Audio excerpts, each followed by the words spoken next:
Mula kang mangkono gatekno kuping. Aku gelem nampa Sinta nanging kudu bareng karo tugele gulumu pecahe sirahmu. Ah, bangsa pelek ora kena picarukon kowe. Tibane penyang.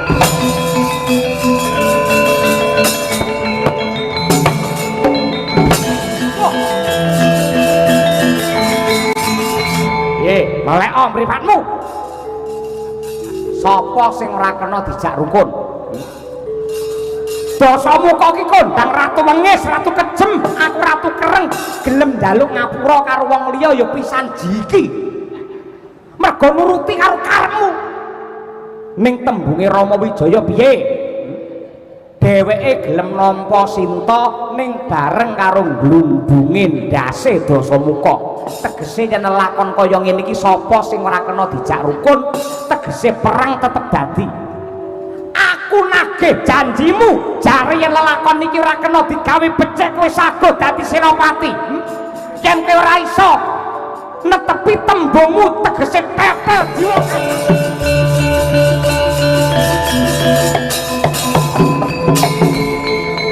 Tan samar pamoring suksma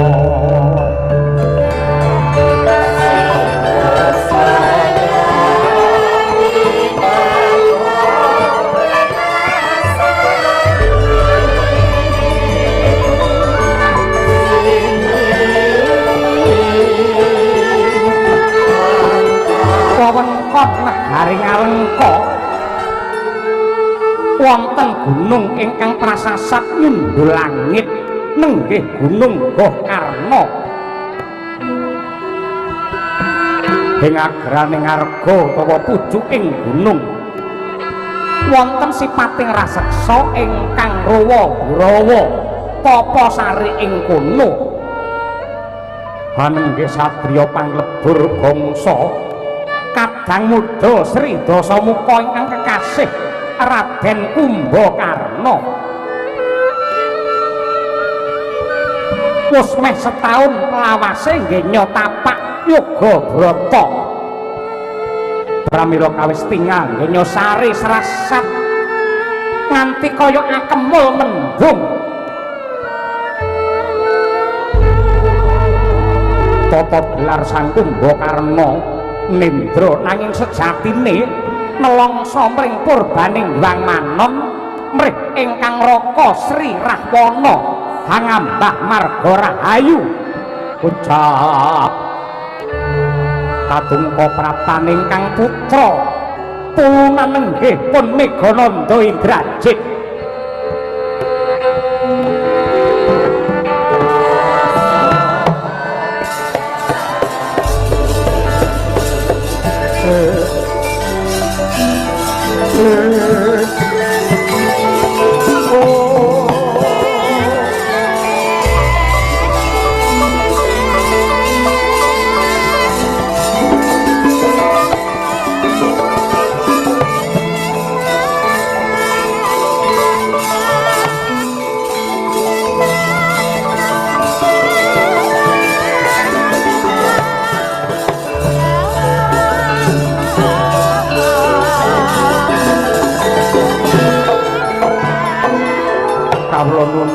Paman Kumbakarna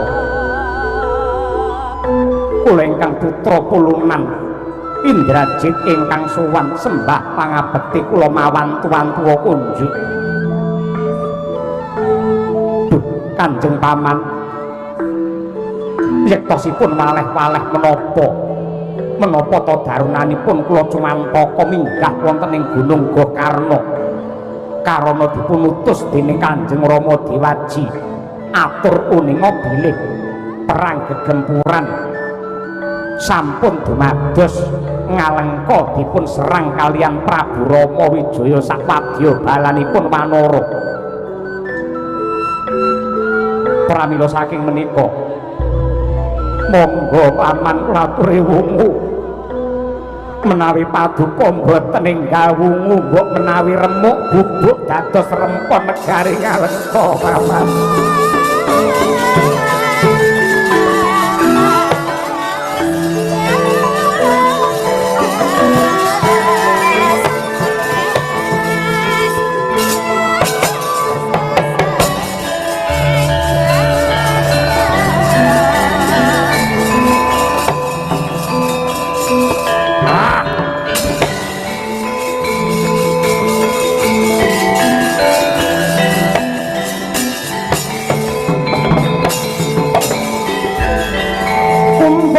ana kinan mangsa jurit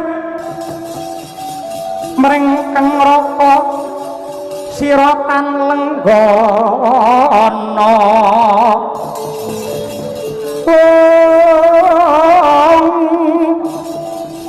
nglungguhi kasatriyane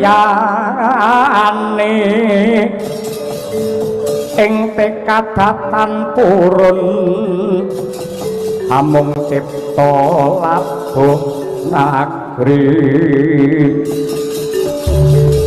lan noleh yayah rino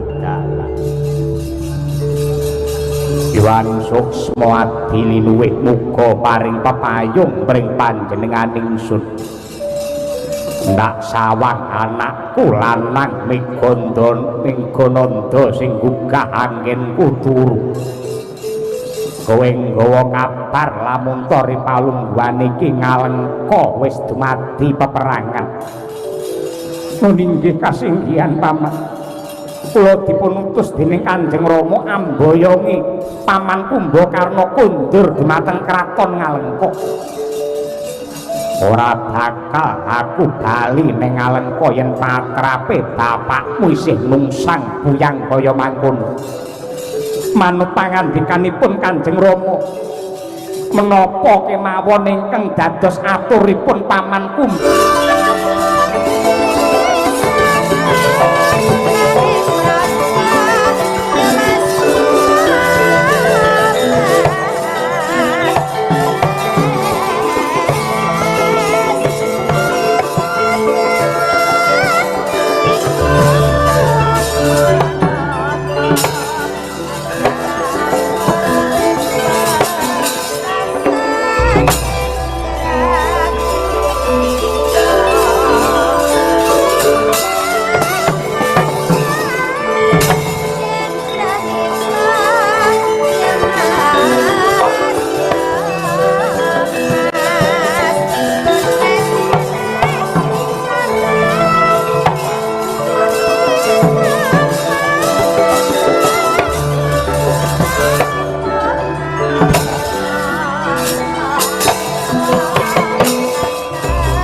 Kumbakarna adikku wong kakak kene iki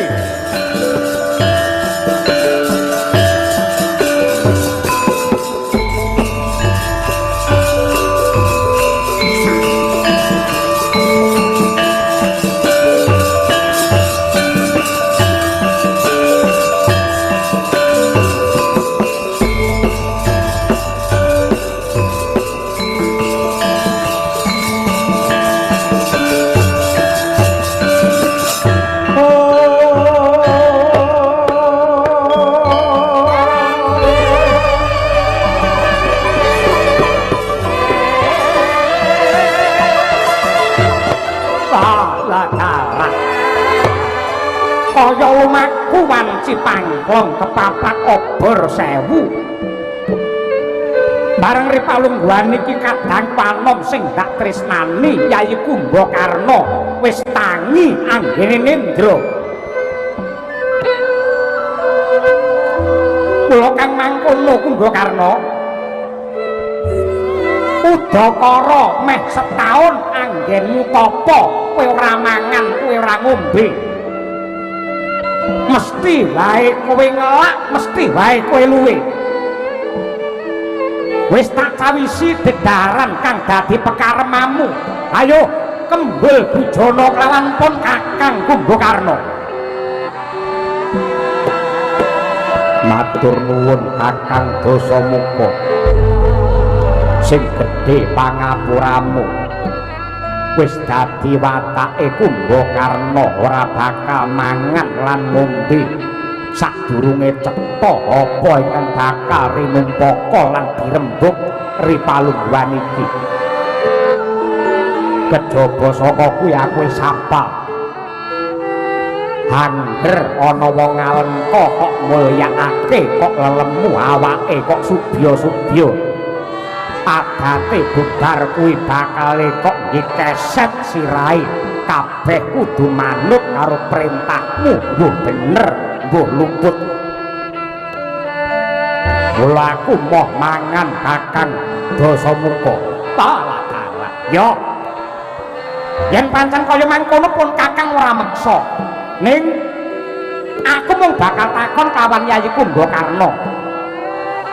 Nadyan to wujudmu duta nanging jiwamu ki jiwa satriya. Aku tak takon darmane satriya ki ana pira? Saelingku darmane satriya ki ana 5. Ingkang sepisan ya kuwi rumeksa karahayon lan katentremane bumi kelairan. Tegese gelem tumandang lan makarti wani ngorbanake bondo donya yen perlu jiwa raga kanggo ngreksa marang nusa bangsa lamun to ketekan bebaya ingkang bakal nyidak marang kamardikane bangsa. Angka loro ngayomi marang pendhita kyai ingkang lagi olah puja brata. Angka 3 tresna mring bangsa welas asih mring kawula dasih. Angka 4 dawa leksana tuhuing janji tegese lati lan pakarti kudu nyawiji atine ucape karo tumindake kudu jumbuh. Dewadene ingkang angka 5 tunduk marang bebener adhedhasar kautaman tumraping pranatan lan wawaraing weda suci. 5 perkara darmaning satriya mau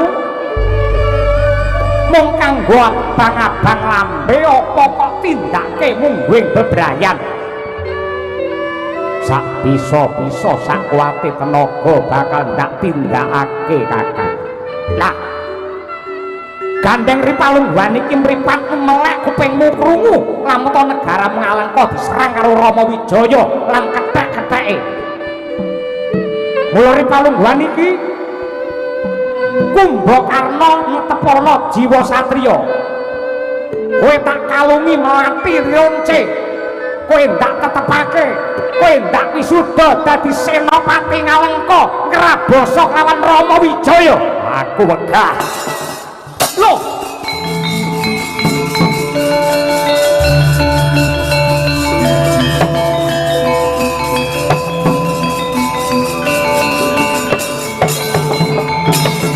Mrababak sroka pranang jagat waja mlintir gumbala sukal wiciling saabdo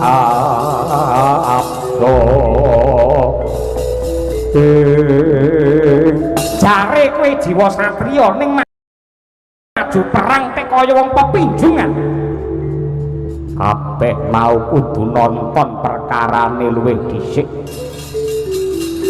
Yen anggenku maju perang kelabuhi Kakang Dasamuka sing pancen serakah dakah-dakah ngumbar kamurkan lan kanistan wani nyolong bojoning liyan.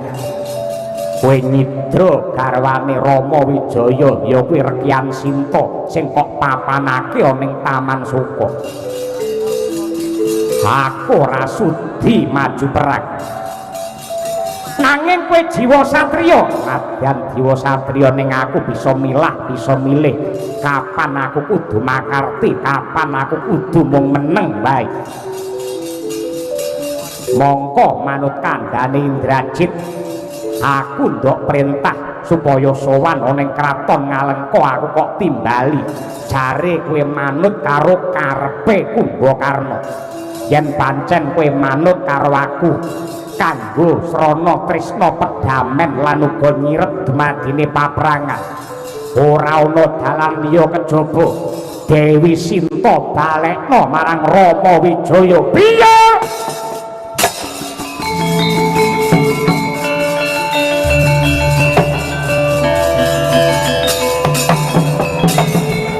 perintah balekake Sinta iya apa kowe iki ra kelingan lehku nyolong tak rewangi nibotangi aku karo kala marica tak rewangi mari tak dandani kidang tak dandani barongan tak pacai jaranan mergo men apa yen nglimpe rasane Rama Wijaya karo adhi jenenge Lesmana Murdaka sakwise Sinta ijan tanpa kantha tanpa kanthi banjur ndak colong kuwi pakaryan sing ora enteng parandene bareng Ripalungguhan iki mapan ana ning Taman Soko kok kon balekne penak men sak donya wong ayu sing kaya Sinta ki ora ana luwih becik tugel guluku glundung dasku yen ra iso ngokop sing jeneng katresnanku karo Sinta mudeng kowe goblok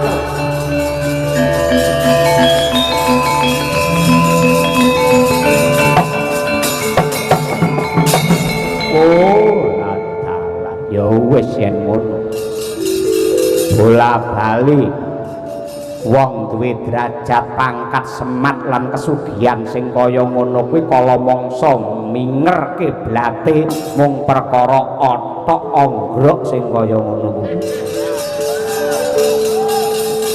yen kowe ra manut karo aku pedae apa aku nglilir aku tak turu neh ning saronan aku tak balik turu ning Goh Karno ora ana gunane aku nang kene aku lunga meneh ayo Karno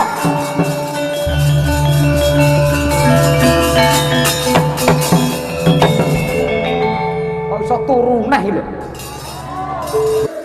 ya wis Ripalungguhan iki aku manut karo kowe aku manut karo kowe piye yen manut karo aku Sinta balekno carane aku yen kan brangkangan ngadep karo si Rama Wijaya aku wegah Rama Wijaya tak tekake rene tak puter gilinge ngangge mantra suci yen bisa tindakno aku tak njaluk ngapura karo si jenenge Rama Wijaya engko Sinta tak balekke ning upamane Rama Wijaya ora gelem nampa anggenku njaluk ngapura piye tegese pancen Rama Wijaya ora kena dijak rukun yen ora kena dijak rukun perang tetep dadi sapa sing madheg Senopati aku tak madheg Senopati yen kabeh ora kena dijak rukun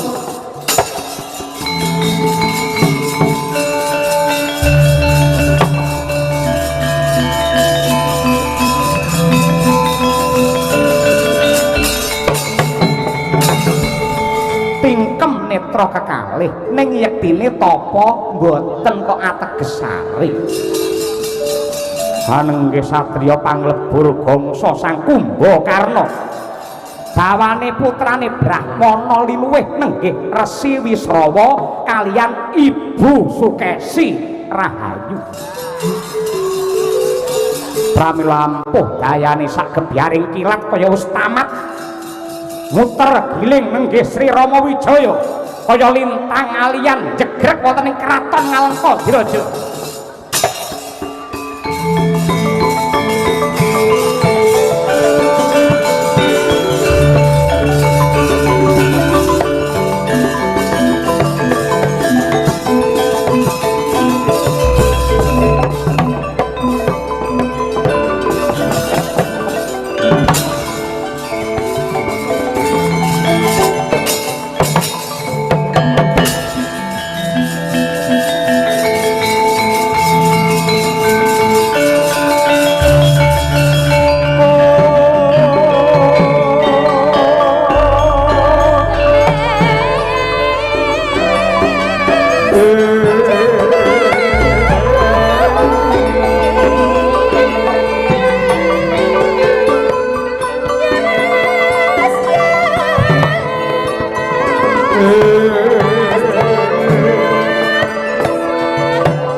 Sri Rama Wijaya menawi kula Kumbakarna tilar ing tata krami hambaya ngindika wonten ing kraton Ngalengka Diraja awit wonten bab wigati ingkang badhe rinumpaka lan rinembug kaliyan kadang kula sepuh nenggih Kakang Dasamuka. Mula kang mangkono Kakang Rahwana Maragage Gapur danen panjenengane wis lenggah iki Kakang.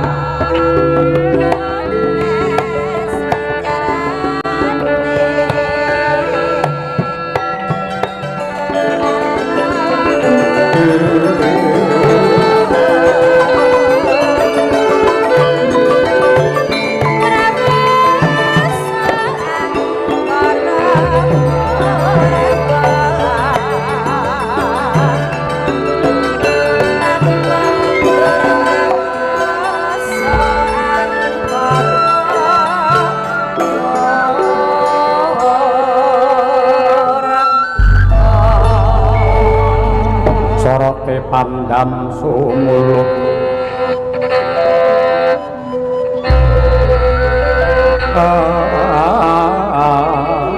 amadangi jroning pasareyan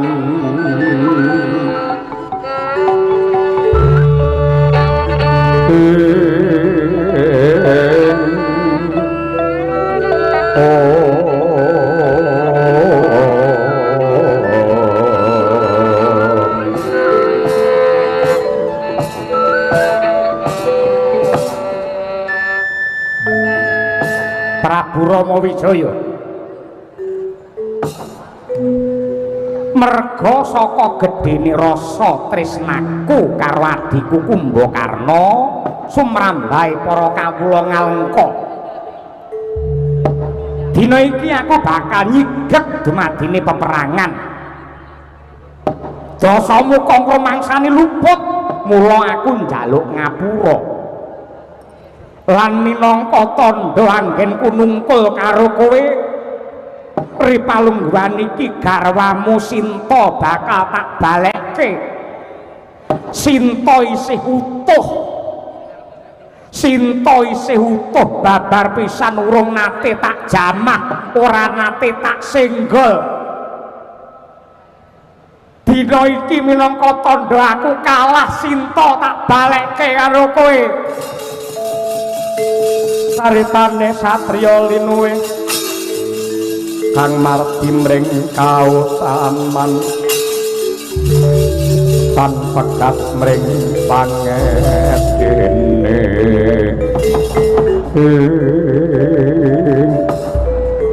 Prabu Dasamuka. Peperangan iki wis dumadi lan nuwuhake korban nyawa sing ora sithik. Ning yogine bareng saiki negaramu meh rubuh, kowe nyigek peperangan banjur ana ngendi jiwa kaprawiranmu? Rahwana Raja ngerti ya? Anggonmu nyerang Alengka, anggone Rama Wijaya lan Balawanara iki wani gepuk negara Ngalengka. Ora mung perkara njaluk baline bojoku Sinta, nanging aku dadi dutaning adil kinarya mbrasta kamurkanmu. Mula kang mangkono gatekno kupingmu. Aku gelem nampa Sinta, nanging kudu bareng karo tugele gulumu pecahe sirahmu. Ah, bangsa pelek ora kena picarukon kowe. Timbani penang.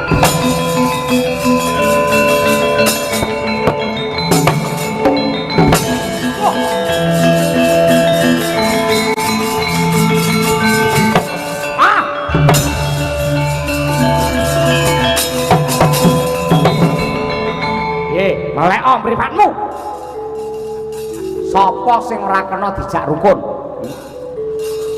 Dasamuka iki kondang ratu wengis, ratu kejem, aku ratu kereng, gelem njaluk ngapura karo wong liya ya pisan jiki. Mergo nuruti karo karepmu. ning tembunge Rama Wijaya piye dheweke gelem nampa Sinta ning bareng karo glumbunge ndase Dasamuka tegese yen lakon kaya ngene iki sapa sing ora kena dijak rukun tegese perang tetep dadi aku nagih janjimu jare yen lakon iki ora kena digawe becik kowe sago dadi senopati yen kowe ora iso netepi tembungmu tegese tetel jiwa kasatriyanmu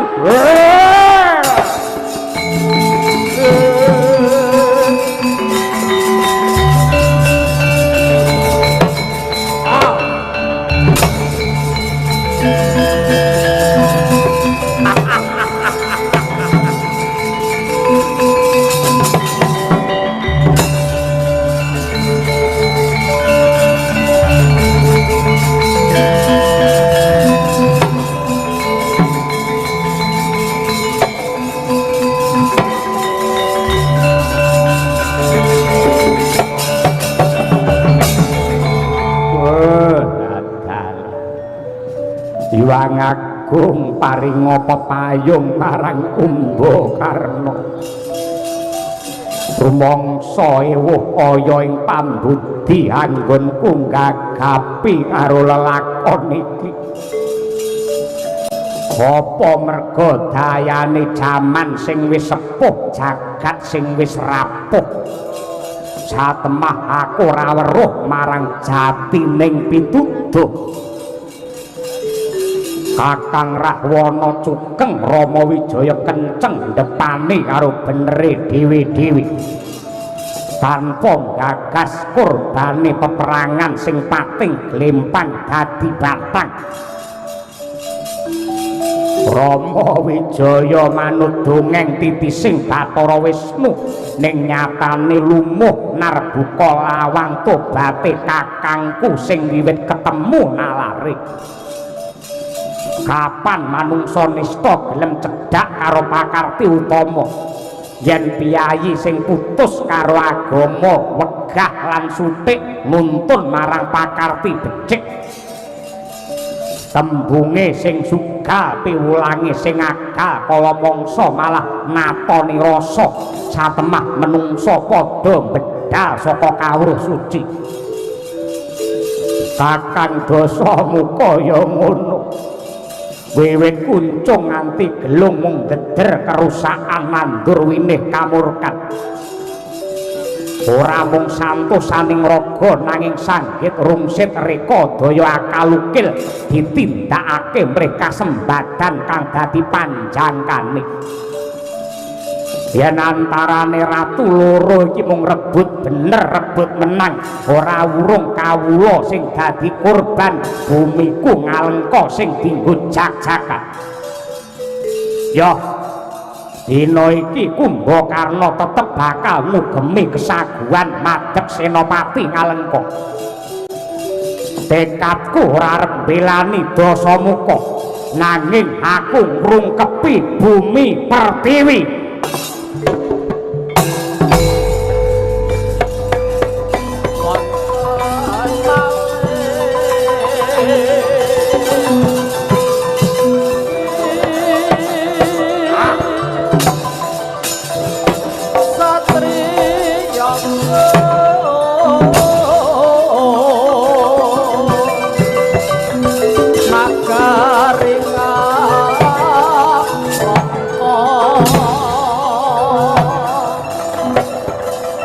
Sang Kumbakarna namane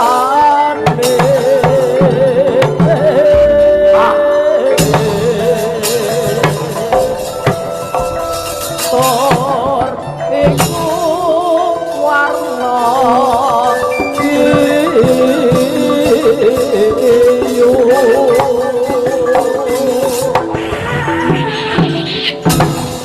Kupran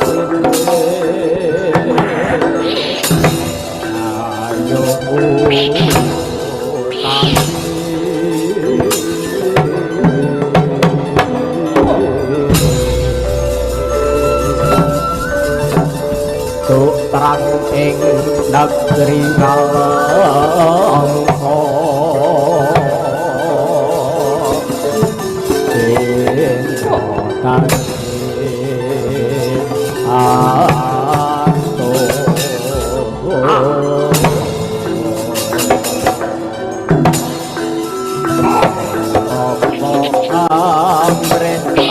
Raja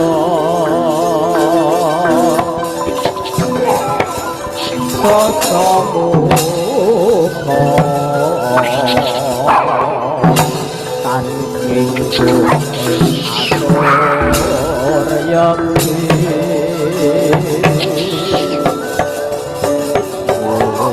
sapa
Mas Kumbakarna babar pisan kula mboten duga mana menawi jengandika jumeneng Senopati dados keset kanistanipun Kakang Dasamuka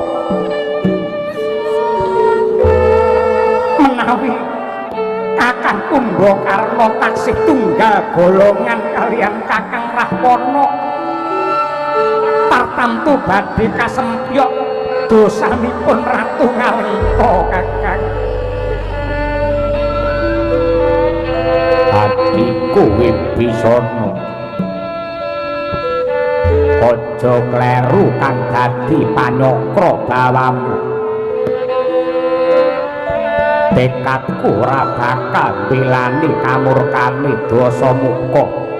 Nanging aku ngrukepi marang musa bangsaku. Aku ora trima yen bumi kelairanku lan kawulaku dijarah disiksa karo Rama Wijaya. Klebu kowe Wibisana. Yen pancen kowe wis gedhet antuk pidak jempol karo Rama Wijaya, aku ora wigih ringa-ringa ngrampungi dapurmu. Aduh, nyuwun pangapunten Kakang Mas, sampun ngantos klentu ing Pandhawi kanthi kula tetunggalan kalian Rama Wijaya menika mboten kok nama Wibisana tegel tega mentala dumateng risaking bumi Ngalengka lan panandhanging para kawula. Kula suwita Sri Rama Wijaya lan nilaraken bumi Ngalengka menika awit saking tulusing katresnan lan agenging pangeman kula dumateng negari Ngalengka Kakang. Dasar mopo tek ngono. Benjang menapa Ngalengka tentrem menawi Kakang Rahwana taksih wengis benjang menapa kawula rumaos mulya menawi kamurkanipun Kakang Dasamuka saya Ndadra dados petangan kula ngalengka badhe adil Kertaraharja menawi Kakang Dasamuka sampun sirna mila saking menika kanthi srana kula tetunggalan kalian Sri Rama Wijaya ing pangajap gelak wanci nggih mangsa musnaning angkara murka Kakang.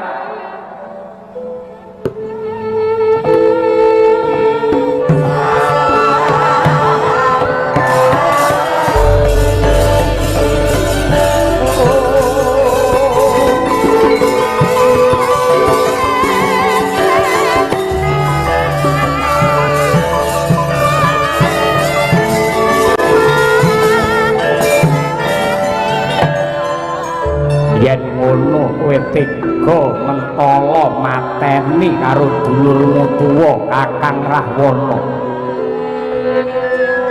Mongko kadang darep kuwi wakile wong tuwa, ya kene kowe tega mungkih marang sedane. Aduh. Kakang Kumbakarna jimat sesembahan kula. Mestinipun jenengan ndika saged amilahaken ing antawisipun katresnan kalian kewajiban. Sanadyan kalih warni kala wau sami awratipun nanging kedah saged milih lan milahaken jumbuh kalian empan papan lan lelampanipun. Mongko sampun cetha wela-wela. Satriya menika jejibanipun memayu hayuning jagat brasta wantah angkara. Sanadyan sanak kadang pawong mitra kulit daging nanging menawi kabukten lepat kedah pinatrapan ing pawisesa menika naminipun adil. Gunawan aku bisa nampa aturmu banjur dina iki karepmu piye menawi Kakang Kumbakarna keparendhahar atur kula monggo kula dherekaken tetunggalan kalian Sri Rama Wijaya supados enggal punggel rampung sirna kamurkanipun Ratu Ngalengka Kakang Dasamuka.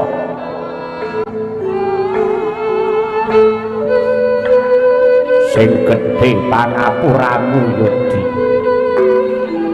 nadyan to aku matuk karo wawasamu nanging ibarate wong lunga. Ibarate wong lunga sing dituju padha ning dalane beda. Nadyan aku lawan kowe padha-padha ngantepi dharmane satriya nanging cak-cakane sing beda. Nanging aku percaya Wibisana. Aku percaya ing lelakon iki aku lawan kowe ora bisa nyawiji. Nanging besok ana jaman kelanggengan mesti bakal bisa ketunggalan. Menawi mekaten kula kaliyan jengandika tetep badhe peperangan. Kula kaliyan jengandika kedah lundung sirahipun salah setunggal. Aja kowe sing nandingi aku. Merga yen nganti Siadi cilik loro gedhe mati banjur sapa trah Ngalengka sing bakal nerusake dandane Ngalengka. Kowe nyingkira Gunawan, kowe mingkata menapa mboten wonten cara sanes kangge ngrampungaken perkawis menika Kakang Wibisana. Kowe sumingkira aja nganti aku cabar netepi marang Kadarman merga kegubel dening katresnan. Kowe mundura Wibisana.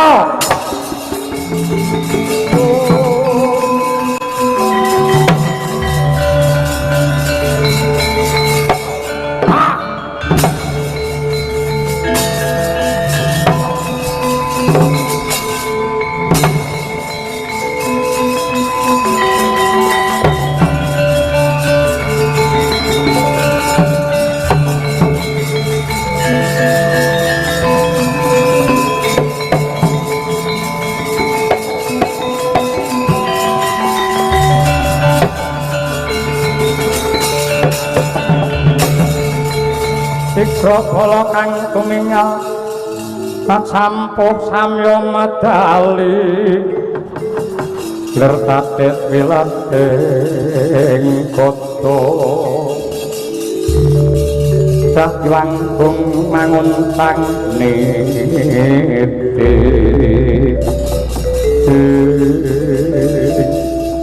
Wibisana kepiye kabul kawusananmu kabar nyebar warta-rata kadangmu sepuh Kumbakarna ingkang madeg senopati satemah nuwuhake pangorbanan akeh saka bala wanara. Aduh, Raden Lesmana Murdaka, kula nyuwun pengayoman menawi kridanipun Kakang Kumbakarna menika boten dipun endhakaken tartamtu badhe dadal barisan saking Pancawati. Paduka ingkang kandel ing panembah kenceng ing pangibadah paduka rinten dalu ngipataken nafsu adoh utawi tebih kalian rasa tresna tumraping wanita paduka tiyang suci ingkang saged ngrampungi lelakon niki.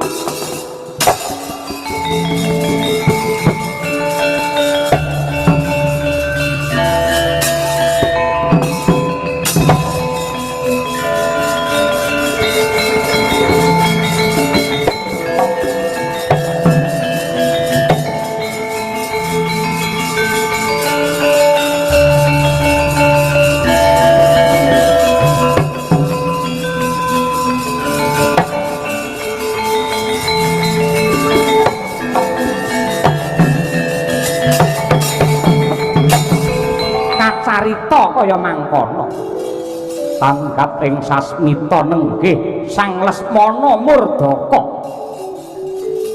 sigra amusti senjata pepetingan nenggih jemparing Kyai Pancawisaya.